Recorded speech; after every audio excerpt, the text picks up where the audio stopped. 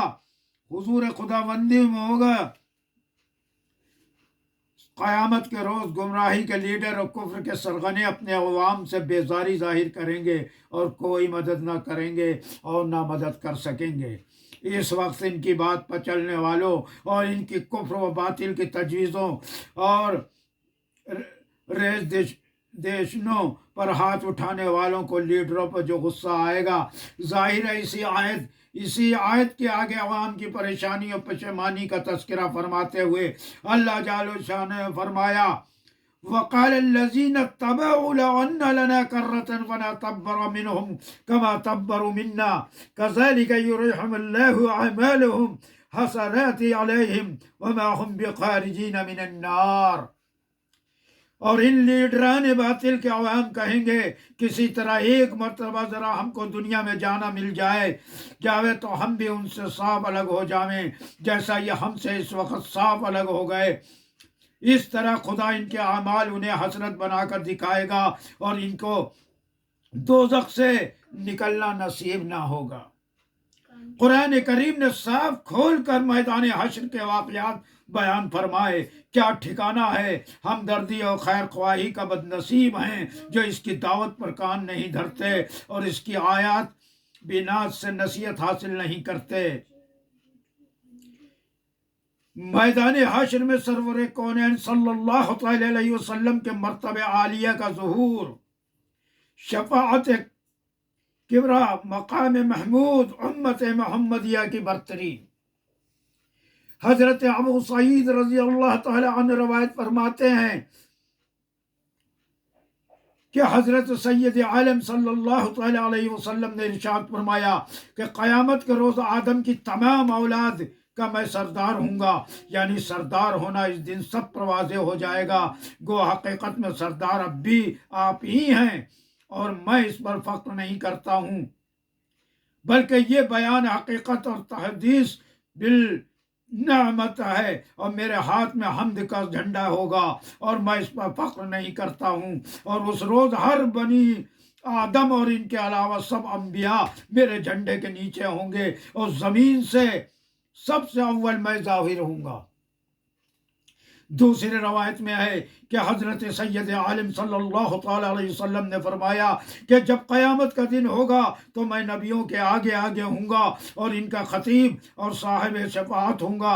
یہ بغیر فخر کے بیان کر رہا ہوں۔ حضرت ابو ہریرہ رضی اللہ تعالی عنہ روایت فرماتے ہیں کہ ایک دعوت میں ہم رسول اللہ صلی اللہ علیہ وسلم کے ساتھ ایک دست بکری کا آپ کی خدمت میں پیش کیا گیا۔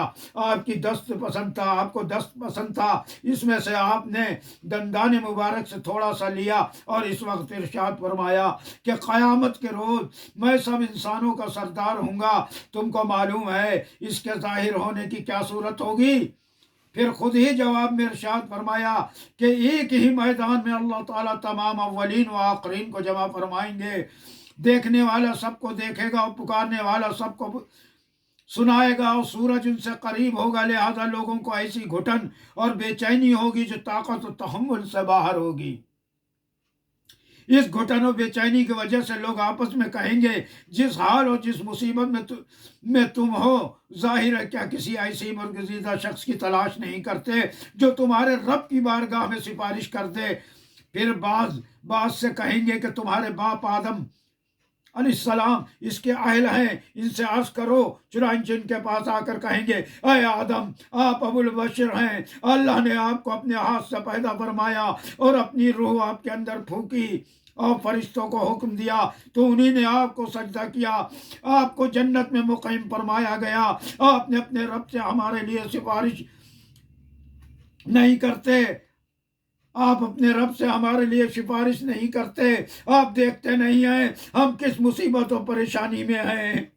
حضرت آدم علیہ السلام فرمائیں گے یقین جانو کہ میرے رب کو آج اس قدر غصہ ہے، اس قدر غصہ ہے کہ اس سے قبل نہ کبھی ہوا اور نہ اس کے بعد کبھی ہرگز اس قدر غصہ ہوگا۔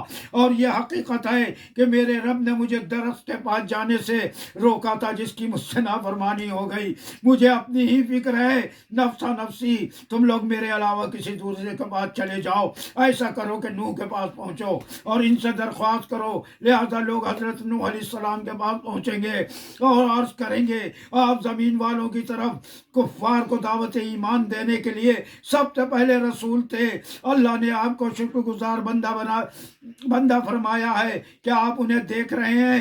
کیا آپ انہیں دیکھ رہے ہیں؟ کیا ہم کس مصیبت میں ہیں؟ ہمارا کیا برا حال بنا ہوا ہے؟ کیا آپ اپنے رب کی بارگاہ میں ہمارے لیے سفارش نہیں کر دیتے؟ حضرت نوح علیہ السلام جواب میں فرمائیں گے یقین جانو میرے رب کو آج اس قدر غصہ ہے کہ کبھی ایسا غصہ نہ اس سے پہلے ہوا اور نہ ہرگز کبھی اس کے بعد ہوگا۔ اور یہ حقیقت ہے کہ میں نے اپنی قوم کے لیے بد دعا کی تھی، مجھے اس پر مواخذہ ہو جانے کا خوف ہے، نفسی نفسی نفسی، تم لوگ میرے علاوہ کسی اور کے پاس پہنچ جاؤ، ایسا کرو کہ ابراہیم کے پاس جاؤ۔ اس کے بعد لوگ حضرت ابراہیم علیہ السلام کے پاس آئیں گے اور ان سے عرض کریں گے کہ آپ اللہ کے نبی اور زمین والوں میں سب سے منتخب شدہ اللہ کے دوست ہیں، ہمارے لیے اپنے رب کی بارگاہ میں سفارش فرما دیجئے، آپ دیکھ ہی رہے کہ ہمارا کیا حال بنا ہوا ہے۔ حضرت ابراہیم علیہ السلام ان کے جواب دیں گے یقین جانو میرے رب کو آج اس قدر غصہ ہے کہ نہ کبھی ایسا غصہ اس سے پہلے ہوا، نہ ہرگز کبھی اس کے بعد ہوگا۔ اور یہ حقیقت ہے کہ میں نے تو 3 جھوٹ بولے تھے، وہ دینی مسئلہ ہے تو دینی ضرورت سے سرد ہوئے تھے، لیکن خوف ہے کہ کہیں میری گرفت نہ ہو جائے۔ یہ فرما کر ان تینوں مواقع کا ذکر فرمایا جن میں انہوں نے جھوٹ سرد ہوا تھا۔ آخر میں حضرت ابراہیم علیہ السلام فرمائیں گے نفسی نفسی نفسی، تم میرے علاوہ کسی اور کے پاس چلے جاؤ، ایسا کرو کہ موسیٰ کے پاس پہنچو۔ چنانچہ لوگ حضرت موسیٰ علیہ السلام کے پاس آئیں گے اور ان سے عرض کریں گے اے موسیٰ آپ اللہ کے رسول ہیں، آپ کو اللہ اپنے پیغاموں کے ذریعے اپنے ساتھ ہم کلامی کے ذریعے لوگوں کو فضیلت دی، آپ اپنے رب کی بارگاہ میں ہماری سفارش کر دیجئے۔ آپ دیکھ رہے ہیں کہ ہمارا کیسا برا حال بنا ہوا ہے۔ حضرت موسیٰ علیہ السلام جواب دیں گے یقین جانو میرے رب کو آج اس قدر غصہ ہے کہ ایسا غصہ اس سے قبل نہ ہوا نہ ہرگز کبھی اس کے بعد ہوگا۔ اور یہ حقیقت ہے کہ میں نے ایک شخص کو قتل کیا تھا جس کے قتل کرنے کا خدا کی طرف سے مجھے حکم نہیں تھا، نفسی نفسی تم لوگ میرے علاوہ کسی اور کے پاس جاؤ، ایسا کرو کہ عیسیٰ کے پاس پہنچو۔ چنانچہ لوگ حضرت عیسیٰ علیہ السلام کے پاس جائیں گے اور ان سے عرض کریں گے عیسیٰ اللہ کے رسول ہیں اور اس کا کلمہ ہے جسے اللہ نے مریم تک پہنچایا اور اللہ کی طرف سے ایک روح ہے، آپ نے گہوارہ میں لوگوں سے بات کی، یہ آپ کے فضائل ہیں، اپنے رب کی بارگاہ میں ہماری سفارش فرما دیجئے۔ آپ دیکھ ہی رہے ہیں کہ ہمارا کیا برا حال بنا ہوا ہے۔ وہ فرمائیں گے یقین جانو میرے رب کو آج اس قدر غصہ ہے، اس کا ایسا غصہ نہ اس سے قبل ہوا نہ ہرگز کبھی اس کے بعد ہوگا۔ یہاں پہنچ کر حضرت صلی اللہ تعالی علیہ وسلم نے حضرت عیسیٰ علیہ السلام کی کسی لغزش کا تذکرہ نہیں فرمایا جسے یاد کر کے وہ سفارش کرنے سے معذرت فرمائیں گے، بلکہ اس کے بعد یہ فرمایا کہ حضرت عیسیٰ علیہ السلام فرمائیں گے نفسی نفسی نفسی، اور یہ فرمائیں گے کہ میرے علاوہ کسی اور کے پاس چلے جاؤ، ایسا کرو کہ محمد صلی اللہ علیہ وسلم کے پاس پہنچو۔ حضرت سید عالم صلی اللہ تعالی علیہ وسلم نے فرمایا کہ اب میرے پاس لوگ آئیں گے اور کہیں گے اے محمد صلی اللہ علیہ وسلم آپ اللہ کے رسول ہیں اور خاتم الانبیاء ہیں اور اللہ نے آپ کا سب کچھ بخش دیا، اپنے رب کی بارگاہ میں آپ ہمارے لیے سفارش فرما دیجئے۔ آپ دیکھ ہی رہے ہیں کہ ہم کس بدحالی میں ہیں، لہذا میں روانہ ہو جاؤں گا، لہذا میں روانہ ہو جاؤں گا اور عرش کے نیچے آ کر اپنے رب کے لیے سجدے میں بڑھ جاؤں گا، پھر اللہ تعالیٰ مجھ پر اپنی وہ تعریفیں اور وہ بہترین شعر منکشف فرمائیں گے جو مجھ سے پہلے کسی پر منکشف نہ فرمائی تھی۔ پھر ارشاد وہ رب ہوگا کہ اے محمد سر اٹھاؤ اور مانگو، تمہارا سوال پورا کیا جائے گا، سفارش کرو تمہاری سفارش قبول کی جائے گی۔